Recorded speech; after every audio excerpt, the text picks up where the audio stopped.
All right, man. Just looking at your delivery right now. We already kind of know all of the cues that we need to be looking for to keep you operating at the highest level.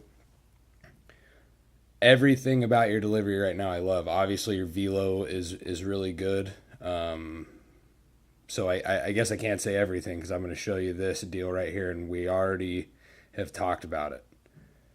Now, actually, I feel like your clearance is a lot better. Like, I feel like your foot is clearing out more here by the time this foot gets there.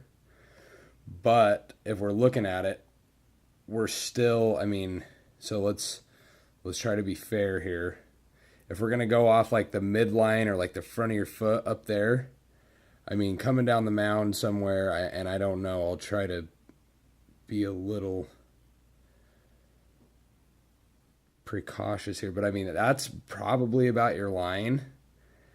And that right there is kind of showing that that's not really telling the whole story. If this were from the front, you'd be on that side of that line. You're still just kind of cutting those hips off a little bit, and you see that happening by the late kind of reaction by this front leg. So you're throwing in the 80s right now, dude, as a freshman. So it's kind of like, am I really going to nitpick your delivery that much?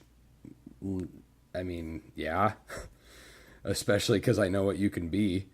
But I'm just saying, like, if you really, really work consciously, and you know what, this comes through towels, this comes through days where you hop up on a mound or you go off a flat ground or whatever, and maybe you don't even have to make throwing motions. You just try to make your feel what it's like to get there and not really close yourself off. Because if we start getting this line straight, okay, coming off of like more of the middle of your foot a little bit. Now, I've told you before, a little bit of crossfire is okay because technically the perfect distance to land or the perfect place to land is just a little bit closed. Just a little bit. But right there, I just feel like you're kind of cutting a lot of stuff off. But look at how well, by the time your foot releases, so we'll say like right there. This is why you're throwing as hard as you are. Look at your shoulder line there, and your back hip is basically turned like into this hip here. So that is what I'm talking about, that separation. And and the fact that you kind of, you are really inverted right here. Look, that trunk is just, that's like you're tilted back. So, really, really good.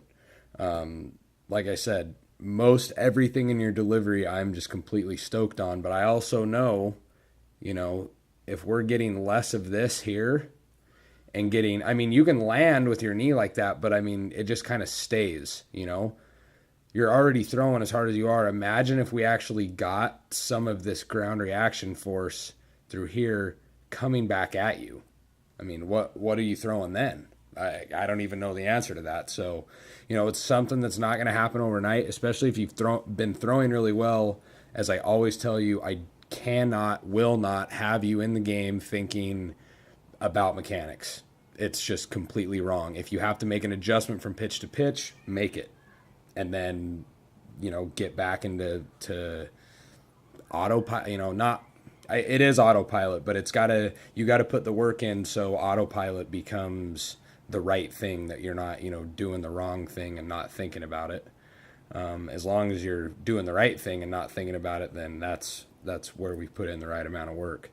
But you could be getting like there with your leg, I think, by the time you're getting closer to release, and that would actually be pushing, like I said, some of that force that you're bringing here really well, pushing those hips out back at you. And then we're looking at an even more powerful product, which is really scary to be thinking about because you're well on your way to being a 90-mile-per-hour arm by the time you're an upperclassman. So I'm going to put some drills in, write your programming right now, send it to you. I'll video me explaining it and get it sent off to you. All right, man. Later.